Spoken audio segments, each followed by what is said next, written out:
So, yesterday I performed at the Ruhi Project, which is, in theory, a sound idea for a concert about bringing together diverse cultures and things like that. How well it works in practice is up for debate, let's say. But anyway, afterwards, went to the pub, sat down with some friends and that, started talking about my policy of not asking women out and things like that. And I think I'll get to that at some point. However, first, we need to discuss Overton Windows. So, there you go. So, an Overton window is a thing that's used when we talk about media coverage of certain topics.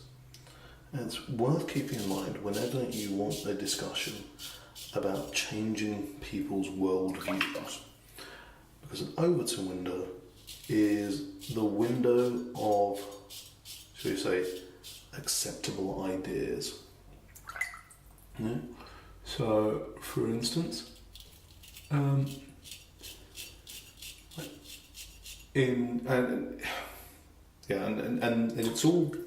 it's all very much subjective, and it changes from people to people, from community to community. So, a simple version of an Overton window at work would be, for instance, in like Sweden, it is very normal for a politician to be an atheist. There's nothing wrong with that at all. Whereas in the United States, there are more Muslim politicians than there are atheist politicians. I have no problem with a Muslim politician, but you would expect the United States to have a problem with Muslim politicians. And yet they have more of a problem with atheists. It's something they just can't wrap their heads around. Like, no, that's far too extreme a view. How could you not have any God at all? Sure, you can have the wrong God, and obviously we keep in mind that the wrong God is the exact same God that they're worshipping, but just in a slightly different way. But no, having no God, that'd be insane. No, you can't do that. Fabric of society, the moral fabric of society would collapse. How could you possibly even consider that? So that's an Overton window. That's where you've got the extreme, where the extremes of what is an acceptable viewpoint have been pushed right over to the point where in the United States you have on one end like Nazis and on the other end like centrist atheists. And actually you're actually past Nazis where they're actually within the Overton window, it would seem. Currently the way they've pushed it.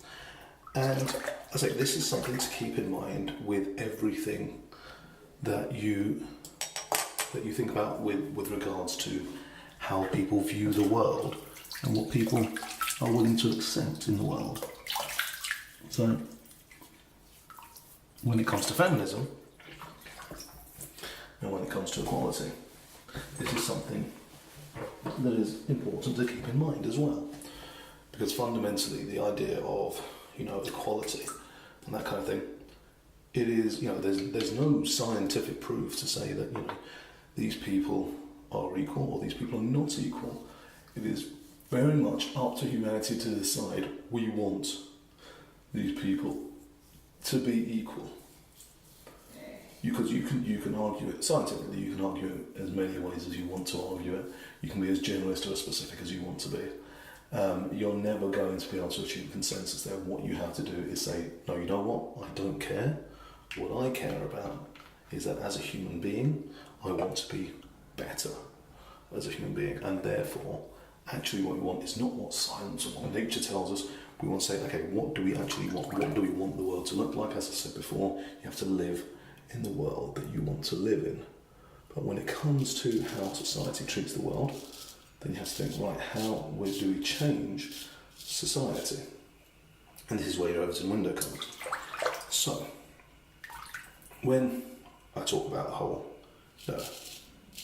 not asking women out, then the easy objection to that is, but that's not equality. You've gone too far the other way. What you've done is you've set yourself up so that now the women have to do all the work, and that's not right either. And you're right, it isn't. And hopefully in 50 years that will be a valid argument. However, at the moment, it's not. And I know it's not, because when I say to people, well, no, I'm just going to let women ask me out, they say, but then that means that you'll never have a girlfriend, you'll never have a wife, you'll never have children. You know, you'll never have the domestic bliss which you so desire. And that means we've got an Overton window that we are battling with, which is on the extreme end is me, well, what they say I should be, wanting the situation to be equal, and on the other end is people demanding that things stay as they are and that women have to be asked out by men, and that's how it goes. And this isn't even a matter of, talking about what's double standards or whatever it is. We're not going into the whole biology debate that people are going into as well, about women needing protection or whatever it is. No, we're just talking about, okay, if we want to say that the middle ground should be that everybody is treated equally and that women should be just as likely to ask men out as men are to ask women out, and I have cut that bitch in again, I believe. We'll soon find out, but I'm going to say yeah, probably. Then yeah, if we're going to believe that that has to be the middle ground, then that means that you need a substantial amount of people at the other end, because obviously a middle ground has to be in the middle. So it is no good that you just have... it's no good that you just have people on the one end screaming that no, men need to man up and ask women out, and the other ones saying no, everyone needs to be equal. All lives matter, as ever. No, what you need is on the one end, people being like, oh no, women need to be asked out by men, women need to be protected, women need to take charge, so on and so forth. And on the other end, people saying, no, women need to ask men out. Women need to be in charge of the relationship. Women need to assert their authority on the relationship. And if you have that, then suddenly a middle ground appears. A middle ground where people say, oh, there's nothing wrong either way. Kids these days are willing to do both kinds of relationship. It is weird, but there's people on these extremes. You have to manufacture the extremes, you have to make the extremes happen, you have to make people realise that that is the new normal. You have to move your Overton window, and the only way you do that is by somebody actually doing it, by somebody creating the other side of the frame of that window, and by somebody saying this is the new extreme, and therefore by society realising that, they then realise we now have a new middle. Once it is seen as that's the extreme, then the middle becomes the new acceptable, the new correct, the new sensible. So, now there's another side to this as well, where you'll say, wow, but the problem with that is you're not a trendsetter. However, aren't I? So, think about how many people you know in the world And, well, it's not even that. It's 6 degrees of separation, isn't it? You know everybody in the world, supposedly, within 6 people. Whether that's true or not is a different matter. But the fact is that there is a chain of influence from you to someone else. And you might not even realise it's there. But without people like you, whoever you are, the trendsetters have no inspiration. Trendsetters don't exist. In an island, trendsetters aren't going to be just, they're just not going to just decide, oh, this is the thing that I'm doing now just because. I mean, some of them might do, but they're going to be influenced. It's like that bit in Devil Wears Prada where they explain how you get from designers down to the high street. Nobody wears what designers put out. Nobody cares about that. However, at some point it starts trickling down until somebody who is a trendsetter notices what they're doing, and then it all takes over. And that's it. It's like, I'm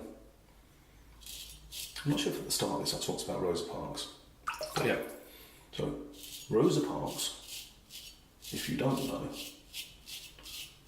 okay, so if you really don't know, supposedly Rosa Parks is the person that sat at the front of the bus when she wasn't so allowed to sit at the front of the bus because the coloured folks sit at the back of the bus, and she starts off effectively the whole civil rights movement in the United States. And the thing about that is that she wasn't the first person to do that. The first person to do that was actually some random student whose name I don't remember. But the people running the civil rights movement saw what she had done, and they said, okay, well, so she can't be the person, she can't be the face of this. Because back in those days, nobody cared about what students did. If we can get a respectable lady, a lady who's going to look good on TV, well, who's going to look good in the newspapers, to do the same thing, here's a person that is ably employed who helps out the community and so on and so forth. Instead of being a young whippersnapper, she's just a regular, decent old lady. Why is she being kicked out the front of the bus?